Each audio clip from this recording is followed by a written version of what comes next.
Good evening, my Real News Midday TV family. Welcome back to the channel for another news update. And in the news this evening, man charged over gun found in KFC box freed. A St. Andrew upholsterer who was arrested and slapped with gun charges in connection with an illegal firearm found inside a KFC box in his father's motor car 2 years ago was on Tuesday freed when he appeared in the gun court. Ashanda Hilton was freed of illegal possession of firearm and illegal possession of ammunition charges after Justice Carlin Powell upheld a no-case submission made by his attorney at law, John Jacobs.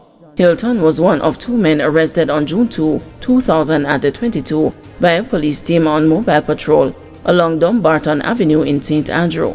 The police reported that the men were observed standing near a motor car, which was searched, and a Taurus 9mm pistol with a magazine containing 12 9mm rounds of ammunition was reportedly found in a KFC chicken box that was seen in the car. However, the charges against his co-accused Andre Lindsay were later dismissed after the prosecution offered no evidence against him while Hilton proceeded to trial. Following the completion of the prosecution's case, Jacobs, during his submission, argued that the evidence before the court supported his client's innocence and admission that he had no connection to the weapon. He also submitted that the prosecution's evidence was woefully weak and manifestly unreliable.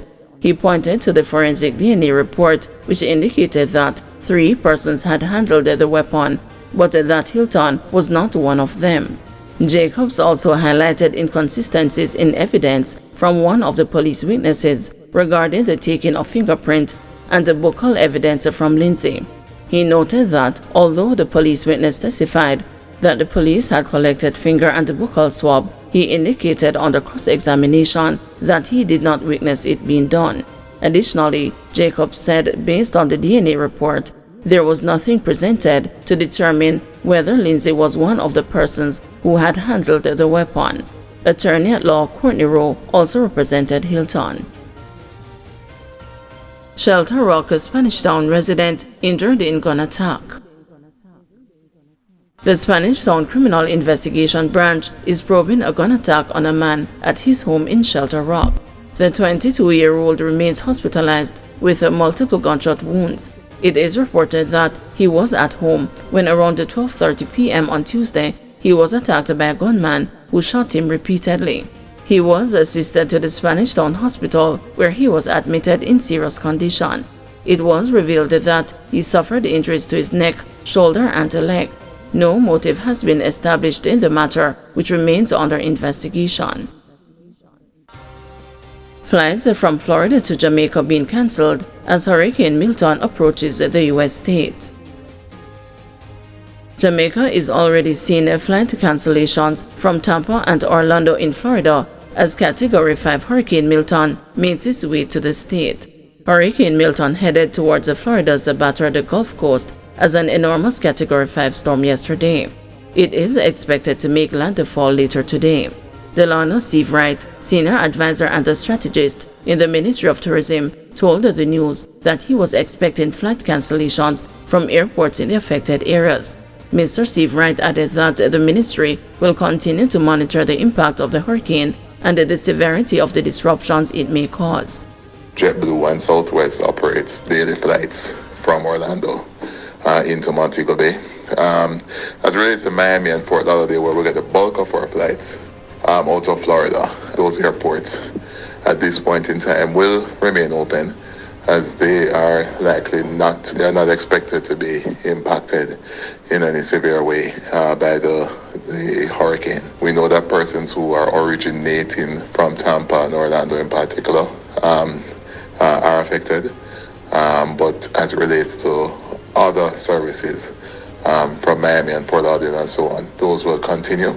There may be some disruptions, but we continue to monitor the situation closely. Hurricane Milton triggered massive traffic jams and fuel shortages on Tuesday as officials ordered more than 1 million people to flee before it slams into the Tampa Bay area. Milton, which exploded on Monday into one of the most intense Atlantic hurricanes on record, was forecasted to make landfall late today or early tomorrow, threatening a stretch of Florida's densely populated western coast still reeling from the devastating Hurricane Helene less than 2 weeks ago. A direct hit on the bay would be the first since 1921, when the now sprawling Tampa St. Petersburg Clearwater area was a relative backwater. Today, it is home to more than 3 million people. Tampa Mayor Jane Castor warned the people against riding out the storm, calling Helene a mere wake-up call. Manchester police targeting pickpockets in Mandeville. Several persons accused of petty theft carried out in the Mandeville town center have been taken into custody by the Manchester police. There have been complaints that shoppers, especially the elderly, are being targeted by pickpockets in the market and its environs. Deputy Superintendent Kerry Duncan, commanding officer for the Manchester Police Division, said increased use of technology, among other measures, have also led to a decline in reports of larceny. So in recent times, we have seen a significant decrease in the reports of larceny persons that come to us. And this I will attribute to our robust anti-vending public order initiatives, where persons would put out their wares in the streets to sell, and then so persons, unsuspecting persons will come to buy, and then we have the persons who have the criminal intent to pickpockets. This also gives us a greater opportunity to use our CCTV cameras to identify persons, strangers within the town centers who we see loitering for extended period of time. When this happens, we would now deploy our covert operatives, and we have made several arrests in the last couple of months in the town center. Government condemns attacks on journalists, recommitted to press freedom. The government has responded to a widely circulated AI-narrated video alleging that some journalists are aligned to the parliamentary opposition. The video began circulating on social media last week. Information Minister Dr. Dana Morris-Dixon says the government views press freedom as not a privilege but a key pillar of democracy. Dr. Morris-Dixon, who was taken to task over the government's apparent silence on the video, said that she has not addressed it, but she was not asked. She said previous actions by Prime Minister Andrew Holness indicated the government's support for the Fourth Estate, even just as our commitment to even these Wednesday morning meetings is very much indicative of that, said the minister, who added that attacks on the media are never ever acceptable at all. Even just our commitment to even these Wednesday morning meetings is very much indicative of that. And when we talked, I know you spoke about attacks on the media, that is never ever acceptable at all. In terms of what we see on social media, that's an issue. And our Prime Minister has been on the record saying that we have to look at social media and look at what is said and what is posted. And we've seen it exacerbated with AI. And I think that conversation that our Prime Minister tried to start about the social media and what we say on social media and having accountability about what was said is something that we really do have to look at.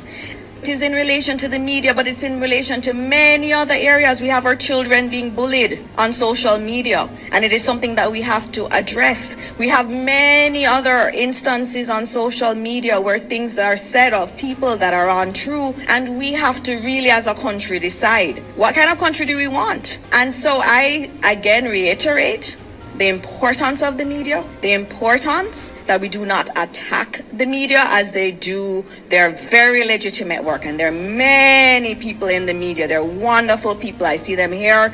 They're doing their job. Even if it's a hard question, they're doing their job. The video circulating online falsely accuses the chairman of the RGR Gleaner Group of directing editorial policy and the links the journalist at the Jamaica Gleaner to the People's National Party. The group has since denounced the video as false and misleading, adding that it was created by unidentified individuals to smear the character of the journalist. The Press Association of Jamaica has since condemned the video. Additionally, the PAJ expressed concern about comments made by PNP President Mark Golding, labeling some media houses as JLP-aligned, and the comments by MP for St. Catherine Southwestern, Everall Warmington, insinuating that the media and the PNP destroyed the former JLP leaders, Edward Siaga and Bruce Golding, and is intent on destroying Andrew Holness. Thank you everyone for watching. See you tomorrow morning at 6 a.m. for another news update.